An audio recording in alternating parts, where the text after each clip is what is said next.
sebelum jalan, biasakanlah semua itu juga siap. Gak bisa beli mobil kok nggak bisa baca peraturan. Terus jangan lupa berdoa.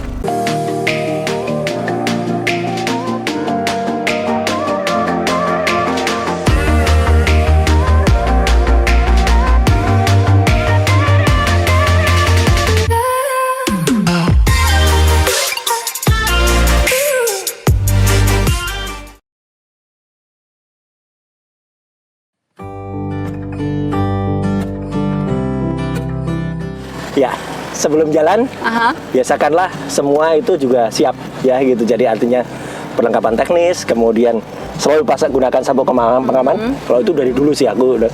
Terus tadi pagi sebenarnya sudah saya siapkan juga. Jadi saya sudah kontrol tekanan angin, tekanan angin dari ban, kemudian cek kondisi mesin, ya gitu, cek olinya apakah masih cukup atau enggak. Serius itu tiap mau pergi? Oh serius, tiap hari. Tiap hari. Terus cek juga odometer masih sesuai dengan terakhir kita servis atau enggak. Itu penting. Itu harus, jangan tiba-tiba tahu-tahu kita jalan mobilnya mogok, bukan bensinnya habis tapi olinya habis. Bisa mogok juga? Loh, bisa dong, oli habis mogok dong. Dan dan mogoknya rusak mobilnya. Kalau cuma bensin habis nggak masalah. Mas, kalau saya cuma gitu. Ya, itulah yang harus kita ketahui. Jadi tidak sekedar kita nyopir kendaraan, tapi ada beberapa hal kecil yang harus kita ketahui. Terus jangan lupa berdoa. Gitu. Bismillahirrahmanirrahim. Oke, iya. Air wiper penting nggak? Oh iya. Cek selalu. Air wiper selalu. Ya, air itu selalu. Hujan ya? Iya, air itu selalu ya. Jadi selain air radiator yang kemudian kita cek, biasanya selain oli-oli, saya juga mengecek air wiper. Ya, kadang-kadang ditambahin ada butiran-butiran kayak memang larutan khusus gitu ya, yang khusus untuk melakukan itu. Oke, sip. Lanjut Mas Roy. Ya, jadi nanti akan saya tunjukin kita aja. Jadi itu tips yang yang berikutnya dari saya ya gitu. Selain tips-tips tadi pakai apa, setelah berdoa kita jalan gitu. Jadi jangan sekali-sekali perhatian kita itu terdistrak ya atau terganggu oleh karena peralatan-peralatan bahan. Teman-teman lihat tangan saya dua-duanya bebas. Iya. Jadi itu harus. Tidak boleh satu tangan pegang handphone. Bahkan kalau misalnya ada handphone di sini pun, ini automated handphone itu sebenarnya sudah terkoneksi ke Bluetooth. Ke sini? Ya, ke tape. Jadi kalau ada panggilan atau ada apa-apa, dia otomatis akan bunyi. Nah, tapi ya memang nggak bisa bicara yang rahasia ya. Karena semua dengar. Karena akan masuk ke audio mobil gitu. Itu direkam juga di sini? Enggak, kalau itu nggak direkam sih. Kalau itu nggak direkam. Tapi kan direkam juga pada DVR. Iya. Gitu, dan dia ada suara speaker gitu. Ada. Kan kalau telepon sudah masuk ke Bluetooth kan dia ada yang kemudian muncul di sini. Oke. Jadi itu yang penting. Jadi jangan mengoperasikan handphone. Kemudian jangan pegang apa-apa gitu ya. Kalau jarak jauh, saya sih selalu juga sediakan, kan sudah disediakan tuh tempat minum segala kan? Iya, ada bolong-bolong. Nah, itu bukan buat hiburan ya gitu. Itu memang sudah disediakan oleh desainer mobil. Jadi jangan dipakai untuk lain-lain. Terus sediakan juga perangkat yang lain, misalnya apa? Tongkat untuk kartu tol ini juga penting ya. Jadi penting banget. Jadi supaya kita nggak kemudian kalau nanti di gerbang tol harus tangan kita keluar terus kadang kayak gitu. Kadang mobilnya pendek nggak nyampe tuh Mas. Atau bagi teman-teman, saya kebetulan kan di komunitas mobil kuno ya gitu. Mobil kuno tuh kadang-kadang ada yang memang mobilnya dari dulu atau sudah karena saking kunonya dia tidak didesain untuk di Indonesia. Nah itu perlu ekstra khusus. Artinya apa? Dia left hand drive ya. Setir kiri. Nah itu kalau di tol gimana? Kalau nyetirnya sendiri, kalau buka kalau nggak pakai tongtol kan susah. Tongtolnya harus panjang. Bisa dipajangin pendek. Ya ada teman-teman yang kreatif pakai monopod. Iya pakai monopod ya. Tapi nggak usah pakai gimbal ya gitu. Dia nggak usah ngatur kedudukannya, dia akan adu sendiri. Gitu. Mas Roy, kadang-kadang kan di tol itu apalagi ke Jawa Tengah, Jawa Timur gitu kan, tolnya itu lurus dan bikin bosan gitu Mas, ya kan? Bikin bosan, bikin ngantuk. Nah untuk menghilangkan bosan itu kan kadang-kadang orang suka yang ya udah cek telepon gitu kan. Aduh, posting itu story atau apa gitu kan. Itu sama sekali berbahaya dan tidak boleh dilakukan. Terus kalau menghilangkan bosan itu gimana tuh ya, Mas? Itulah gunanya adanya audio mobil. Itulah gunanya adanya kadang-kadang kalau di jalan kita lihat, kalau saya hiburannya lihat iklan sih. Iklan yang terpasang itu. Itu saya hiburan lihat itu kadang-kadang saya perhatiin kilometernya gitu ya, jalan yang ada atau ya kita lihat situasi pemandangannya gitu loh, bagus apa enggak gitu ya. Ngantuknya, ngilangin ngantuk Mas. Ngilangin ngantuk kalau saya gini, ya kita sebelum berangkat kan pasti sudah persiapan ya kalau orang mau jalan itu. Jadi ya jangan sampai kita sebelum berangkat kita sudah ke force duluan. Ya, ada orang yang menghilangkan ngantuk itu dengan kopi, ya, dengan permen, permen anti ngantuk ya, atau dengan suplemen, itu terserah, ya gitu. Saya sih tidak pernah menggunakan itu. Apa? Maksudnya apa? Saya nggak pakai suplemen, nggak pakai apa-apa ya. Memang kebiasaan dari dulu. Nggak pakai kopi? Enggak. Saya juga akap ya? Iya, saya juga bukan peminum kopi ya, gitu. Jadi artinya karena kebiasaan aja dari dulu saya memang tukang nyopir. Jadi santai-santai aja gitu. Tapi berarti ada persiapan sebelum perjalanan jauh. Dan itulah makanya persiapannya ya saya sekedar tahu kita mau kemana. Ya gitu. Jadi artinya kalau jarak jauh ya kita persiapan seperti tadi, misalnya konsumsi di kendaraan ya, kemudian juga mungkin kalau kita belum pernah ke tempat yang bersangkutan ya, itu kita harus melakukan ngerti petanya, ya gitu. Mungkin kalau orang sekarang buat apa? Peta kan udah ada GPS. Memang GPS itu ada, tapi kan kita nggak tahu bahwa kalau misalnya kita mau ke satu tempat, kadang-kadang tidak semuanya ada di GPS. Ya, kadang-kadang tempat itu GPS itu hanya menunjukkan arahnya saja, kiri kanan berapa jaraknya, tapi kan kita tidak tahu nanti dari situ kita harus mau kemana gitu kan.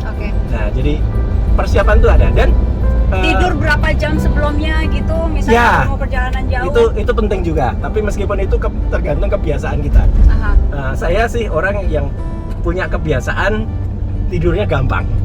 Tapi kalau nyopir saya nggak pernah tidur. Iya. Tapi kalau di tempat saya istirahat tuh gampang. Persiapannya gitu loh Mas. Persiapannya sih kalau saya sih hanya tadi hati-hati kendaraan itu harus dipersiapkan dengan baik. Ya, kemudian juga fisik kita harus dipersiapkan dengan baik, dan yang paling penting jalan ini kan memang sudah didesain untuk kita nyopir ya, dan dengan aman dan dengan nyaman. Makanya kalau di jalan tol itu kita kan nemuin rest area. Nah, rest area itu sebenarnya jangan salah, rest area itu hanya dianggap sebagai tempat makan atau istirahat kita, atau pipis, atau tempat beribadah ya. Tapi juga tempat kita ngecek mobil. Jadi upayakan juga kalau di setiap rest area ya kita juga melakukan betul. Jadi kalau di rest area kita juga selalu ngecek misalnya tekanan ban ya gitu. Kalau berhenti itu saya selalu ban itu saya cek tekanannya. Keluar ada alat cek tekanan selalu di mobil. Bentuknya kayak apa? Bentuknya ya. Terus kemudian ada pompa, saya juga selalu bawa pompa ya sendiri. Terus kemudian kunci ban. Kita juga harus bawa kunci ban itu. Karena apa? Karena kalau kadang-kadang ban itu tidak kenceng ya. Murmur atau baut-bautnya itu bisa kendor sendiri. Nah, itu harus dikasih dikencengin lagi. Justru di rest area itu di rest area itulah ngecek gitu itu ya. Bukan di rest area kita cuman makan. Karena ada orang kebiasaan juga kan gitu. Orang kalau kebanyakan makan kan jadi ngantuk. Gitu. Apalagi nasinya 2 piring. Nah, itu. Jadi kayak gitu memang harus kita hindari gitu ya. Rest area itu kan ada sekian kilo gitu. Itu emang udah didesain sekian atau ada orang mau ngontrak bikin rest area ya udah bikin gitu. Terus terang kalau di Indonesia jarak antara rest area kadang-kadang nggak ideal. Ini terus terang aja ya gitu. Ada yang jauh banget. Ada yang deket banget, ada yang jauh banget, ada yang tidak lengkap rest area itu. Misalnya jarak dari Jogja ke Jakarta, ya itu kalau kita nggak full tank ketika berangkat ya, kalau saya dari Jogja kan nggak langsung tol, itu kan harus lewat Solo dulu, ya atau lewat Klaten, kemudian kemudian naik bukan teman-teman belum ada jalannya, belum ada jalannya ya. Jalan tol itu baru ada sekarang ya, ketika kita ngobrol nih Semarang Solo itu ada exitnya nanti di Boyolali dan juga di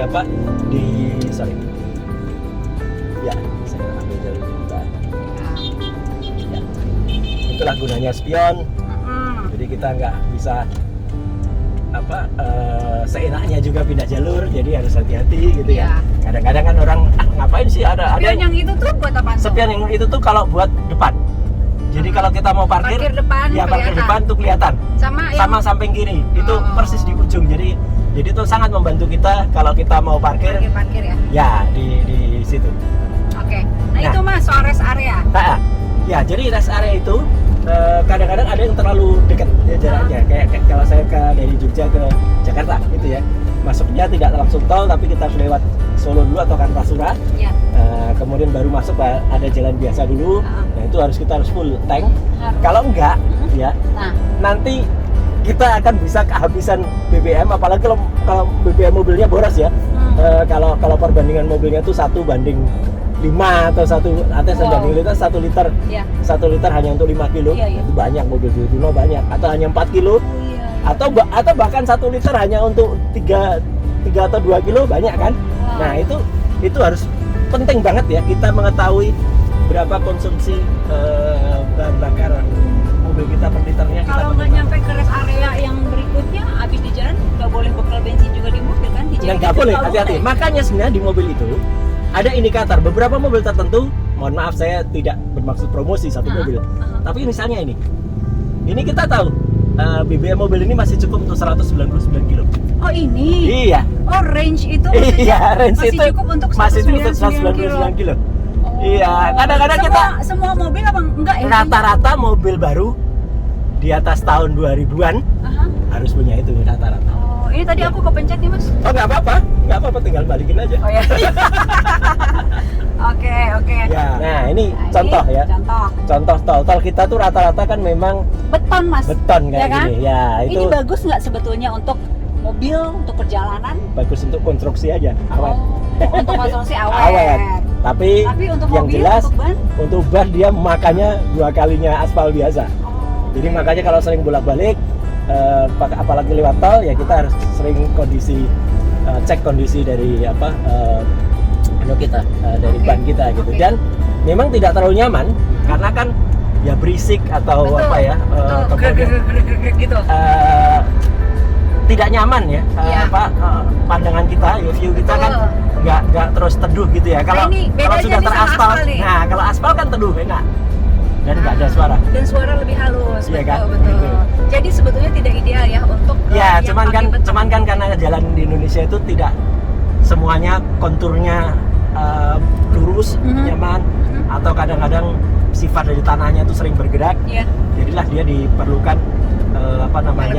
stabilan. Mas, maaf nih ya. Kalau aku sih perhatikan nih, banyak mobil-mobil besar, truk ya, kontainer di tengah. Itulah. Jadi mobil yang kecil-kecil tuh zigzag begitu. Itulah memang ada aturan di tol. Itu kan ada kecepatan minimal untuk mobil. Ya 60 km per jam. Dia nggak mau di kiri loh. Itulah. Memang kalau dia di kiri, kemudian kalau ada kendaraan bisa dibayangkan satu rombongan sirkus gitu. Gede banget tuh, geser ke kanan, kemudian nanti balik ke kiri, itu memang akan menyulitkan. Maka kalau rekomendasi saya ke pemerintah buat jalur khusus untuk truk. Uang lagi Mas. Ya uang kan pemerintah kita pintar cari kan. Keluar aslinya. Ya enggak, artinya gini. Karena itu membahayakan yang lain. Ya gitu. Kalau kecepatannya nggak sama, coba bisa bayangkan. Saya pakai kecepatan jelajah nih 80, 90 kadang-kadang maksimal 100 gitu ya. Kalau di tol maksudnya ya kalau kita lagi ngebut sih kita agak kenceng dikit gitu ya. Tapi itu sebenarnya dilarang. Karena maksimal di tol itu sebenarnya kan hanya 100 maksimalnya secara hukum kita. Nah, jadi kembali lagi ke pengendalian. Jadi dua tangan ini terpisah tuh sangat terbebas itu sangat penting. Ya. Karena apa? Semua instrumen itu sebenarnya juga sudah ada pada kolom steering, namanya kolom steering. Termasuk mengeraskan audio. Iya. Ya, ini mobil zaman sekarang udah. Ya, atau kalau enggak kita bisa beli remote-nya. Ada nanti kalau dari rumah tak tunjukin caranya ya. Kita pindah lagu pun juga bisa dari sini. Aduh, itu lagu-lagu aku juga tuh Mas. Nah, kelihatan umurnya. Itu, ya kan? Jadi semua ada di Ada, termasuk juga kita kalau mau pindah display yang tadi, kita range berapa itu kan juga cukup dari sopir, dari setir. Ini arah kita ke northeast ya gitu. Kemudian sama sekali blank juga bisa, tapi saya nggak menyarankan. Di suhu. Kemudian kita kecepatan kita BBM kita berapa per liter? Iya. Itu average ya. AVG itu average ya. Ya, atau kecepatan aktual sekarang. Jadi ini bisa juga untuk ngatur kita, tapi jangan sering-sering dilihat. Oh, itu 18,4 km per liter. Jadi ngiut banget mobil ini. 10 atau kalau lagi ditarik, kenapa kalau kita nyopir kenceng itu boros nih. Kalau tak tarik. Tuh kan akan boros. 2,2 km per liter, boros banget kan? Ya, jadi itulah makanya kalau kita nyopir, upayakan juga pakai akselerasi yang stabil saja. Supaya ini kita operate-nya dari yang tombol sebelah sana ini, ya. ada display di sini. Ya, mobil kadang-kadang beda-beda lokasinya, tapi ini yang yang ada di sini. Ya, mobilnya huruf L.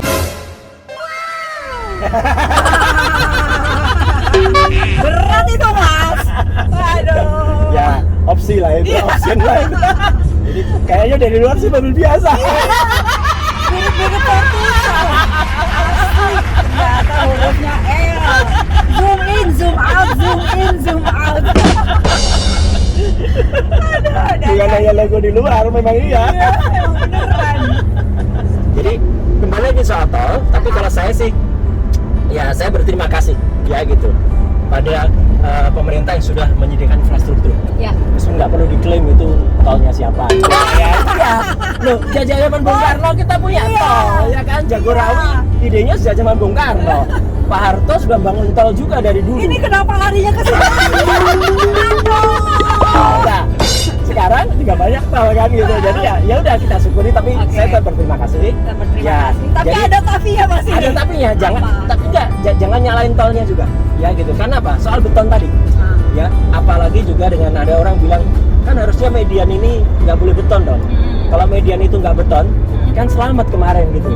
Terus ya, apa? Belum tentu juga. Nggak, makanya belum tentu juga selamat. Karena kan kalau kemudian nggak beton kan dulu bisa dibuat pakai rumput ya atau pasir. Kalau pasir itu kan kalau kita keluar kita kan bisa tereduksi kecepatannya. Cuman kan lahannya kan sangat terbatas. Nanti kalau kita lahannya buat tol itu gede banget, utangnya pemerintah tambah gede. Itu lagi. Keluar aslinya. Enggak, memang ini fakta ya gitu. Nah, jadi artinya kenapa akhirnya? Karena dengan spek yang sangat terbatas, kita akhirnya membuat jalan tol itu sampai 2 lajur dan di tengah-tengahnya, memang itu rekomendasi dari KNKT. Akhirnya yang dipilih yang paling aman tuh tol. Supaya apa? Kalau terjadi kita over ya gitu, overlap gitu, kita nggak kemudian langsung nyelonong dan berhadapan langsung dengan kendaraan di depan, tapi kita ya kita sendirilah gitu. Jadi tidak mencelakai orang lain. Iya. Kalau pas liburan saya benar-benar ekstra hati-hati nyopir. Nah, besok itu Desember tahun baru. Ini kalau kalau hari-hari biasa gini, sebenarnya saya punya kebiasaan, saya sih percaya pada, saya menghormati mereka pasti juga sudah biasa nyopir kan gitu. Apalagi bis atau kendaraan umum itu malah nyaman karena mereka pasti sudah terbiasa lewat. Saya justru yang mewaspada itu kendaraan pribadi atau kendaraan luar kota. Ya gitu, kalau mereka luar provinsi itu biasanya mereka nggak terlambat. Apalagi kalau pas liburan. Kalau pas liburan itu kan banyak sopir cadangan yang juga ikut, atau bahkan kendaraan cadangan. Ingat tragedi Saiful Jamil yang ada di tol Padalenyi, pada Larang ini. Itu kan dia menggunakan kendaraan yang sebenarnya kendaraan cadangan yang tidak safe dari rental. Konon kabarnya kendaraan itu remnya sebenarnya ada yang mati. Gitu, entah rem sebagian ada yang mati, jadi dia nggak aman ya. Kemudian dia teman-teman perhatikan, ini bukan saya karena diambil pakai kamera begini, memang kebiasaan loh. Saya pindah jalur selalu saya pakai sign. selalu lihat dulu ke spion. Ya namanya sopir ya kan, itu namanya sopir kan. Ada nggak ada orang di belakang? Nggak ada kan. Maksudnya Tetap biasakan ya, meskipun airbag nyala ya. Jadi di setiap mobil yang sekarang ya, itu kan selalu ada tulisan airbag. Ya, nah itu jangan tempatkan juga barang-barang di atasnya. Kan Iya. atau dikasih patung-patung apa Hiasan-hiasan. hiasan-hiasan, jangan. Kepalanya goyang-goyang. Ya, kepalanya goyang-goyang itu malah ganggu. Ya, gitu, ganggu pengemudi gitu loh. Tapi Mas, airbag ini sudah pasti berfungsi gitu. Enggak, Untuk ya. setiap mobil kan kita nggak bisa ngecek. Betul, itulah makanya sebenarnya airbag itu harus dikontrol setiap 5 tahun sekali. Gimana ngeceknya? Bengkel resmi Di bawah. memang ngeceknya, bengkel Dia resmi. dia ngeceknya itu dibenturin keluar gitu. Enggak, Terus cukup, gimana? cukup dicek dengan alat yang ada di sana. Oh gitu. Ya, Oke. jadi ada alat yang ada di sana, terus ini bisa dibuka, dicek dalamnya, Masih oke, ya, gitu. kemudian dikontrol, dan biasanya sih nggak pernah dicek dia apa fase fungsi atau enggak. Ya. Biasanya tinggal dilihat tanggalnya aja. Ya. Itu airbag itu anunya kapan gitu ya, Ya. apa produksinya kapan. Haruskah mulai pemerintah menggalakkan wajib seatbelt baris kedua wajib gitu kan? Ya, Dulu kita nggak terbiasa pakai seatbelt juga loh di betul, Indonesia. betul. Nyetir tuh nggak pakai seatbelt gitu. Ya, Terus ya. ketika awal-awal mulai diwajibkan seatbelt, kita tuh aduh males banget gitu Mas. Sama kayak kewajiban apa? Apa helm? Menggunakan helm pertama kali. Itu orang Itu kan males ribet banget. semua, ya kan gitu. Awal-awal memang Awalnya, iya, gitu, tapi gitu. kemudian setelah menjadi kebiasaan itu ya udah gitu. Nah, apakah sekarang udah harus juga Ya, diwajibkan? kalau dari dulu saya selalu mengharuskan ya passengers yang atau penumpang yang ada di belakang itu Ya. menggunakan seatbelt. Hmm. Ya, bukan apa-apa, karena memang keselamatan itu siapa lagi yang harus Itu kan karena kita disiplin gitu. Tapi Ya, kan ya. banyak masyarakat lain yang tidak menggunakan seatbelt untuk baris kedua, Mas. ya bisa beli mobil kok nggak bisa baca peraturan. Loh, iya ini Jelap ya, jelap. iya. Terus terang aja ya, kayak kita bisa beli handphone mahal kayak gitu, tapi kita nggak bisa pakai dengan benar. Termasuk misalnya beli handphone mahal, sudah mahal-mahal beli handphone tapi malah digunakan tuh ngesut-ngesut di dalam mobil ya, itu kan itu kan nggak benar itu ya, tipis hari Mang Bambi di sini. Oh ya, oke. Nah, ya untuk semua sih ini sebetulnya untuk semua ya, bahwa penggunaan seatbelt itu harus gitu, depan, tengah, belakang, Betul, semuanya ya. betul. Makanya semua itu ada seatbelt yang, kecuali yang barisan paling belakang sendiri, ya yang berhadapan-hadapan itu memang biasanya tidak ada seatbeltnya ya, itu yang berbahaya. Justru karena banyak orang yang malah memanfaatkan mobil itu maksimal mungkin, ya harusnya dia kapasitasnya cuma yang paling aman tuh 5, duduk front facing semua, FF semua, tapi dia pakai juga untuk yang penumpang di belakang masih ada yang face to face ya, hadapan-hadapan. Nah, itu yang baru berbahaya.